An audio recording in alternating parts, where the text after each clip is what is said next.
Yo les dos, on m'appelle Steven Dolmio et aujourd'hui je me suis enclenché et je vais prendre un air sérieux de suite parce qu'on va parler de la Casa des Papel, on va parler du tournage, de la reprise, où est-ce que ça en est. Vous êtes nombreux à me demander est-ce que ça a commencé, est-ce que tout simplement ça s'est fini avant le confinement et quand est-ce que ça va reprendre. On va parler aussi de Nairobi, ou en tout cas de son interprète, qui a lâché voilà, une petite route concernant son personnage dans une récente interview.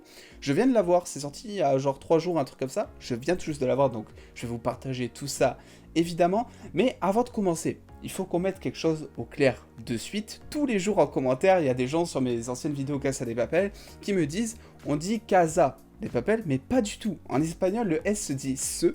Enfin, ça dépend dans quelles circonstances je crois, mais pour ça, en tout cas, ça se dit se. Donc, on dit bien Casa des Papel. Je vous laisse donc vérifier par vous-même sur Google Traduction ou par le biais, je sais pas, de vos cours d'espagnol ou j'en sais rien. Vous verrez que j'ai raison. Bref, on part de suite du côté de Fotogramas, un média espagnol qui s'est vu donc accorder une interview pour justement l'interprète de Nairobi, la fameuse Nairobi que vous kiffez tant, je le sais. Évidemment, un journaliste a posé la fameuse question, c'était obligé. Voilà, qu'en est-il du futur des Nairobi? Va-t-elle revenir sous n'importe quel aspect? Et donc elle nous répond, je ne serais pas surprise, la Casa de Papel l'a fait avec plusieurs personnages comme Oslo, qui n'a pas parlé et est réapparu la saison dernière, ce ne serait pas donc étrange. Voilà. Donc moi, personnellement de mon côté, et je vous en avais déjà parlé je crois dans une vidéo théorique qui date peut-être d'il y a un mois et demi, je vous laisse aller checker. Pour moi, elle reviendra, c'est sûr et certain. Nairobi, c'est un personnage qui a, je pense, convaincu la plupart des fans, sauf moi, finalement, parce que moi, j'aime pas trop le personnage, je vous rappelle. Mais mine de rien, c'est un personnage qui a marqué la série et forcément, voilà, les scénaristes sont obligés de l'inclure. Alors évidemment, je pense que la toute dernière saison de la Casa des Papel, on aura droit un petit peu à un comeback de tous les personnages qui sont déjà morts pour avoir un petit peu une séquence émotion et pour aussi avoir un petit hommage finalement de tous les personnages qui ont été présents durant toutes les saisons de la Casa des Papel. Mais je pense que vraiment la prochaine saison, évidemment, on aura un flashback, même plusieurs. De toute façon, à chaque fois qu'ils sont en train de préparer les plans et qu'on a des flashbacks, sur justement ce qu'ils sont en train de préparer. La saison dernière, je sais pas si vous vous rappelez, la scène où ils sont tous dehors avec la table de pique-nique, avec Oslo notamment, avec le père de Denver, des choses comme ça. C'est des séquences auxquelles on a droit tout le temps, donc je pense évidemment que Nairobi sera toujours présente dans la prochaine saison. Et d'après ce qu'a l'air de dire l'actrice, même si évidemment elle a le droit de rien révéler, et je pense que quand même elle est un petit peu au courant de ce qu'elle a appris niveau script, donc voilà. Elle tend plutôt vers le oui, Nairobi va revenir.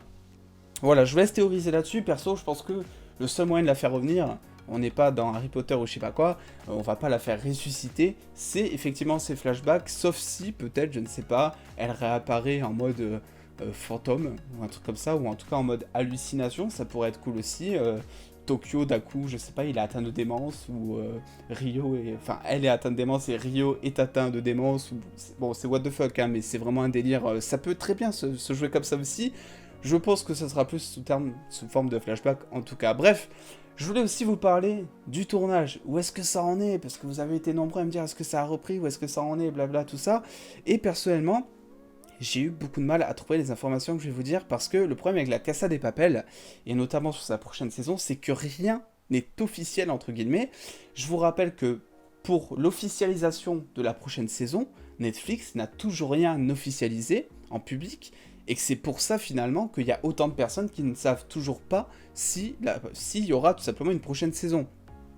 Alors que c'est le réalisateur, donc Alex Pina, le showrunner de la série, qui a dévoilé à Deadline lors d'une interview qu'il y aurait bien une prochaine saison, mais Netflix n'a rien communiqué encore là-dessus, donc bref, c'est compliqué de trouver des infos, mais d'après ce que j'ai vu un petit peu à droite à gauche, le tournage devrait reprendre d'ici 2 mois grand maximum. Pourquoi je dis reprendre? Parce que apparemment ils ont tourné 80% de la prochaine saison et il manquerait un petit peu, voilà, quelques plans, quelques séquences, mais en tout cas ils ont totalement quasi fini. Alors pour la date de la prochaine saison, je pense que c'est encore un peu tôt honnêtement entre nous pour vous partager ça. Je n'en sais rien, je préfère pas théoriser parce que si vous me suivez sur Instagram, Vous savez qu'en ce moment, il y a énormément de séries, de films qui sont reportés, décalés, même il y en a certains qui ont été annulés. Donc ce bordel, c'est pas encore fini. Je pense qu'il faut encore attendre quelques mois avant d'avoir vraiment de bonnes réponses. Mais voilà, je voulais faire un petit point pour répondre à ceux qui me posaient cette question. Le tournage reprendra dans 2 mois maximum. La série est tournée à 80% entre guillemets. À prendre avec des pincettes bien sûr parce que, comme je vous l'ai dit, rien n'est officiel, donc ça reste assez compliqué de dégager des sources fiables, entre guillemets. Bref, voilà, je voulais vous faire un petit point sur ce qui se passe en ce moment avec la Casa de Papel, parce que c'est vrai que parmi tout ce merdier, entre guillemets, c'est un petit peu difficile de voir le positif, et vous le savez ici, on essaie de vous partager que le positif. Bref, en tout cas, lâchez un petit like si cette info, si ces 2 infos entre guillemets vous ont plu, une et demie on va dire. N'oubliez pas de me suivre sur Twitter et Instagram pour suivre, voilà, comme je vous le disais, toutes les news autour des séries, des films disponibles sur les plateformes de streaming en France. Et en attendant les dos, prenez soin de vous, des bisous les dos.